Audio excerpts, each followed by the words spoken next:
అందరికి నమస్తే. ఒక మంత్రి ఆయన సొంత శాఖలో ఆయన కబ్జా చేసిండని ఆరోపణ వచ్చింది. ఇది ఫస్ట్ టైం ఆరోపణ కాదు, రకరకాల ఆరోపణలు వచ్చినాయి. ఆ మినిస్టర్ ఎవరో కాదు, పొంగులేటి శ్రీనివాస్ రెడ్డి, రెవెన్యూ డిపార్ట్మెంట్. ఇప్పుడు కీసర దగ్గర మినిస్టర్ ఆరోపణలు ఎదుర్కొంటున్నాడు. ఎక్కడైతే భూమి కబ్జా గురైందో, భూమి మీద దౌర్జన్యం చేస్తున్నారో వాళ్ళకు ఈ మినిస్టరు లేకపోతే ఆయన అనుచరులు, కొద్దిమంది కాంగ్రెస్ లీడర్లు, రెవెన్యూ డిపార్ట్మెంటు, పోలీస్ డిపార్ట్మెంటు వాళ్ళంతా అండగా నిలిచిండ్రు. అసలు వాళ్ళు పోయి కేసు పెడితే ఉల్టా బాధితుల మీదే కేసు పెట్టే ప్రయత్నం జరిగింది 6 monthsలో. ఇప్పుడు మీడియాకి వచ్చిన తర్వాత ఒక కేసు బుక్ చేసిండ్రు అని. దీని వెనుక చాలా పెద్ద బ్యాక్గ్రౌండ్ ఉంది. అసలు ఇది ఏదో ఒక ఇన్సిడెంట్తో మనం చూడడానికి అవకాశం లేదు. చాలా పెద్ద మ్యాటర్ కనిపిస్తుంది. అసలు ఒక మంత్రి మీద ఇంత తీవ్రమైన ఆరోపణ వస్తే ఆ మంత్రి ఇంకా మంత్రి పదవులు ఎందుకున్నాడు, లేకపోతే ఆయనకు అదే శాఖలో ఎందుకు కొనసాగుతున్నాడు, ఆయన మీద ఇన్ని ఆరోపణలు వచ్చినా ఇంకా ఆయన అదే డిపార్ట్మెంట్కు మంత్రిగా ఎందుకున్నాడు, ఇవన్నీ ఒక ప్రశ్న. ఈ ప్రశ్నకు ఎవరు సమాధానం చెప్తారో, ఈ గవర్నమెంట్లో ఏం నడుస్తుందో, తెలంగాణలో ఏం నడుస్తుందో మొత్తం ఇదొక కేస్ స్టడీ అంటారు దీన్ని. ఈ యొక్క కేస్ స్టడీ చూస్తే మనకు విషయం అర్థమవుతుంది. ఏమైందంటే మన కీసరకి వెళ్ళిపోవాలి. చాలా కాస్ట్లీ ఏరియా అక్కడ మొత్తం కూడా. మేడ్చల్ జిల్లా అంతా కూడా చాలా కాస్ట్లీ అయిపోయింది. కీసర మెయిన్ రోడ్లో ఒక survey number 386 survey number, 85 survey నెంబర్లు. 385 సర్వే నెంబర్లో 1 ఎకరా పొలం కొన్నరాలు. ఒక ఆయనకు 6.5 ఎకరాలు ఉంటే 1 ఎకరా అమ్మిండు. 1 ఎకరా అమ్మితే అక్కడ ఎకరా 50 కోట్ల రూపాయలు. ఇప్పుడు ఆ ఎకరా కొన్న వాళ్ళు ఎన్ఆర్ఎల్, 2 లేడీస్. వాళ్ళిద్దరు పేర్లు వచ్చేసి రజితారెడ్డి, తర్వాత రేఖారెడ్డి, 2. నిన్న పెద్ద గొడవ అయింది.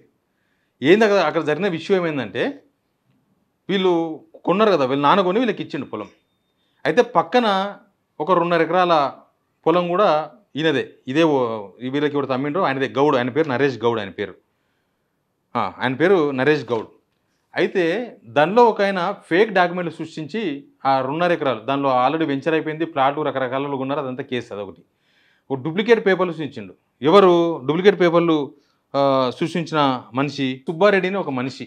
ఆయన ఆంధ్ర పర్సన్. చాలా హైదరాబాద్లో డూప్లికేట్ పేపర్లు అన్నీ ఇట్లాంటి ఓనర్ లేని ప్లాట్లు, ఓనర్ సపోర్ట్ చేయని ప్లాట్లు, డూప్లికేట్ పేపర్లు మొత్తం ఆంధ్ర వాళ్ళే చేస్తున్నారు. ఎందుకో తెలియదు, వాళ్ళకు వచ్చిన ఫ్రీడమ్ ఏందో తెలియదు. బ్రోకర్లు, ఆంధ్ర ప్రజలు కాదు, కొంతమంది బ్రోకర్లు, ఆ ఏరియాకి సంబంధించిన వాళ్ళు. ఆ సుబ్బారెడ్డి అనే పర్సను దీనిలో కూడా ఈ ఎకరంలో 1500 గజాలు నాది అని ఒక డూప్లికేట్ పేపర్లు సృష్టించిండు.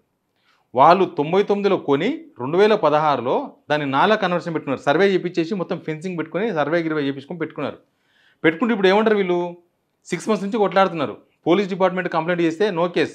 రెవెన్యూ డిపార్ట్మెంట్లో ఎవరు సహకరిస్తలేరు బాధితులకి. ఎంఆర్ఓ, ఆర్డీఓ, డిప్యూటీ కలెక్టర్స్ ఎవరు సహకరిస్తలేరు. అది మీడియాకి వచ్చిన తర్వాత కేసు బుక్ అయింది. ఇప్పుడు ఇక ఏమైంది అక్కడ, అది వీళ్ళకందరూ సహకరించి రెవెన్యూ డిపార్ట్మెంట్. ఇప్పుడు ఎంఆర్ఓ ఆఫీస్లో ఒక ఖమ్మం జిల్లాకు సంబంధించిన ఒక కాంగ్రెస్ లీడర్ పొంగులేటి శ్రీనివాస్ రెడ్డి మనిషి పొద్దుగాలే చక్కనే కూర్చొని దీన్ని మొత్తం సెటిల్ చేస్తున్నారు. జక్కిరి శివచరణ్ రెడ్డి లాంటి వాళ్ళు కూడా రంగంలో దిగిండ్రు అనేది ఒక ఆరోపణ. ఆయన పోయి ఏకంగా పోలీస్ స్టేషన్లో కంప్లైంట్ చేసిండు, సోషల్ మీడియాలో నా మీద దుష్ప్రచారం చేస్తున్నారు, పొంగులేటి శ్రీనివాస్ మీద దుష్ప్రచారం చేస్తున్నారు. దీని వెనుక మొత్తం పొంగులేటి శ్రీనివాస్ రెడ్డి రింగు నడుపుతున్నాడు, ఆయన్నే మొత్తం వ్యవహారంతో నడిపిస్తున్నాడు అనేది ఒక అలిగేషన్. ఆ అలిగేషను దానిలో ఇంతో అంతో లేని నిజమైతే బయటికి రాకపోవచ్చు కదా. లేకపోతే పేపర్లో వార్తలు కూడా వచ్చినాయి. 2-3 పేపర్లో ఇవాళ పొంగులేటి శ్రీనివాస్ రెడ్డి పాత్ర మీద వార్తలు కూడా వచ్చినాయి. అసలు ఈ పొంగులేటి శ్రీనివాస్ రెడ్డి రెవెన్యూ మినిస్టర్. ఈ రెవెన్యూ మినిస్టర్ ఆయన డిపార్ట్మెంట్లో ఆయన ఈ కబ్జాలకు ప్రోత్సహిస్తున్నాడు, లేకపోతే ఆయన్నే దీని వెనుక ఉన్నాడు అని ఒక అలిగేషన్ వస్తే ప్రభుత్వం రెస్పాండ్ కాలే. తర్వాత రెవెన్యూ డిపార్ట్మెంట్ నుంచి ఎవరు రెస్పాండ్ కాలే, రెవెన్యూ మినిస్టర్ కూడా రెస్పాండ్ కాలే లాస్ట్కి. అసలు ఏం జరుగుతుంది మేడ్చల్లో, కీసర్లో ఏం జరుగుతుంది అనేది చాలా పెద్ద కథ నడుస్తుంది. దీని వెనుక ఎంత పెద్ద వాళ్ళు ఉన్నారు అని చెప్పడానికి, అక్కడ ఏం జరుగుతుంది, ఇక్కడనే కాదు రాష్ట్రం అంతా అదే జరుగుతుంది, ఏం జరుగుతుందని చెప్పడానికి కొన్ని పాయింట్స్ ఉన్నాయి, కొన్ని ప్రూఫ్స్ ఉన్నాయి. ఏమైందంటే అక్కడ ఒక 2020కి వెళ్ళిపోదాం మనం. 2020లో నాగరాజు అని ఒక ఎంఆర్ఓ ఆత్మహత్య చేసుకున్నాడు. అంతకన్నా ఒక 1 month బిఫోరే ఏసీబీ రైడ్ చేసి ₹1 కోటి దొరికినాయి ఆయన దగ్గర. అప్పుడు ఇప్పుడున్న ముఖ్యమంత్రి రేవంత్ రెడ్డి గారు అక్కడ ఎంపీ, ఆయనకు ఈయన వెరీ క్లోజ్. అయితే అదంతా ఓపెన్ సీక్రెట్. అయితే ఇంకా అక్కడ కొంతమంది అంజిరెడ్డి లాంటి కొంతమంది మధ్యవర్తులు, బ్రోకర్లు, ఏజెంట్లు ఏమంటారు, వాళ్ళ ద్వారా నడిపించిన రేవంత్ రెడ్డి అనేది అప్పట్లో బాగా ప్రమోషన్ అయింది. అది ఎవరు చెప్పలేదు. 2020లో ఆయన చనిపోయిన తర్వాత అక్కడ ఉపేంద్ర రెడ్డి అని ఒక ఎంఆర్ఓ వచ్చిండు. అక్కడ ఆయన ప్లేస్లో ఉపేంద్ర రెడ్డి వచ్చిండు. అక్కడ ఏం జరిగిందో తెలియదు. తర్వాత ఆయనకు ఆర్డీఓ ప్రమోషన్ వచ్చింది గవర్నమెంట్లో. వచ్చిన తర్వాత మొన్న లోక్సభ ఎలక్షన్స్ అప్పుడు ఆయన ఎలక్షన్ కమిషన్ తప్పించేసి సిరిసిల్లకు తీసుకుపోయింది ఆయన్ని ఆర్డీఓ.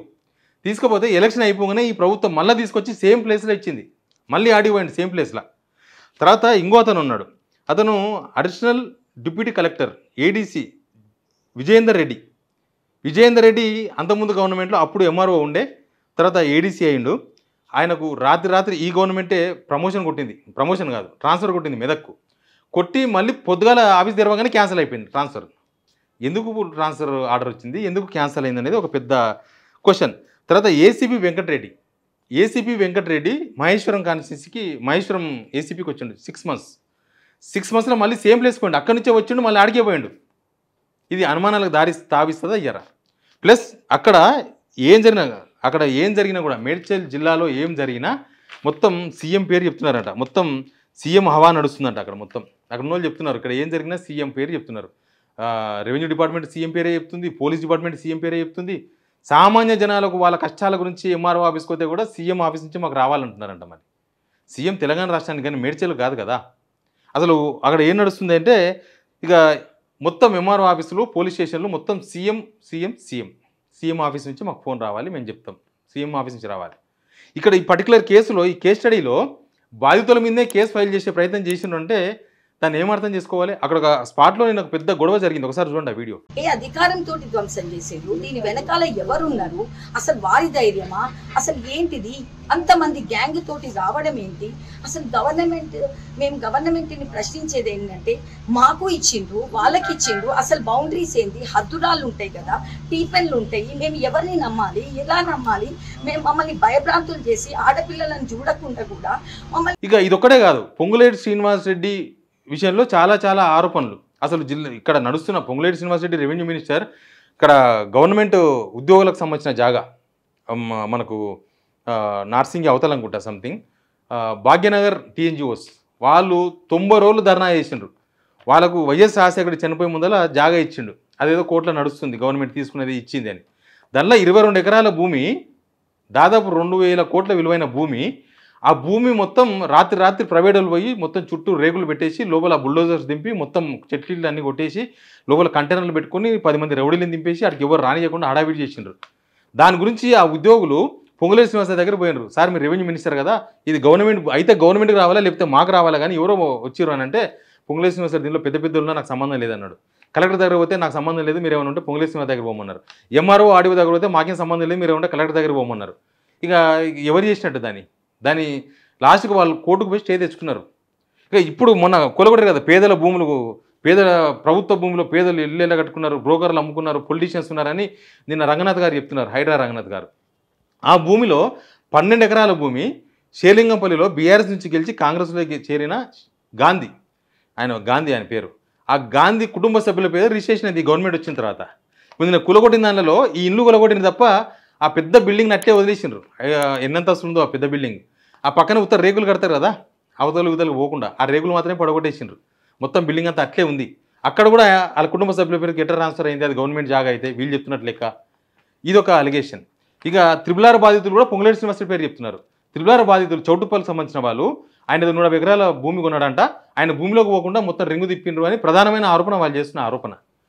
మరి ఆ ఆరోపణ కూడా పొంగులేటి శ్రీనివాస మీదే వచ్చింది. ఇప్పుడు ఎమ్మెల్యేలు 10 మంది ఎమ్మెల్యేలు 30% కమిషన్ తీసుకున్నారు పొంగులేటి శ్రీనివాస రెడ్డి మీద డైరెక్ట్గా ఆరోపణ చేసిండ్రు. వాళ్ళు ప్రతిపక్షం ఎమ్మెల్యేలు కాదు, వేరే రాష్ట్రం ఎమ్మెల్యేలు కాదు, సొంత పార్టీ ఎమ్మెల్యేలు. మరి ఆ ఎమ్మెల్యేలు ఆరోపణ చేసినప్పుడు కూడా కనీసం చర్యలు తీసుకోవాలి ఆయన మీద. అసలు ఇన్ని ఆరోపణలు ఎదుర్కొంటున్న మంత్రి రెవెన్యూ మినిస్టర్ పొంగులేటి శ్రీనివాస్ రెడ్డి, ఒకరి పేరు మనం చెప్తున్నాం, మేడ్చల్లో మల్కాజ్గిరిలో దాదాపు పెద్ద ల్యాండ్, దాదాపు 4-5 ఎకరాల భూమి ఎవరో ప్రైవేట్ వచ్చి కబ్జా చేస్తే, ప్రైవేట్ ల్యాండే, వాళ్ళు పోయి ఆ లోకల్ పోలీస్ ఆఫీసర్కు మొరబెట్టుకుంటే మీరు పోయి ముఖ్యమంత్రి వాళ్ళ అన్నదమ్ములను కలవండి, మేమేం చేయలేమని చెప్తే వాళ్ళు వచ్చి సోమజ్గా ప్రెస్ మీట్ పెట్టినారు ఆ బాధితులు వచ్చి. ఇదన్నీ చూస్తే ఇప్పుడు ఏం జరుగుతున్నట్టు తెలంగాణలో పెద్దలందరూ పోయి భూముల మీద పడ్డారా? ఇంకొక ఇన్సిడెంట్ కూడా ఉంది మేడ్చల్లో.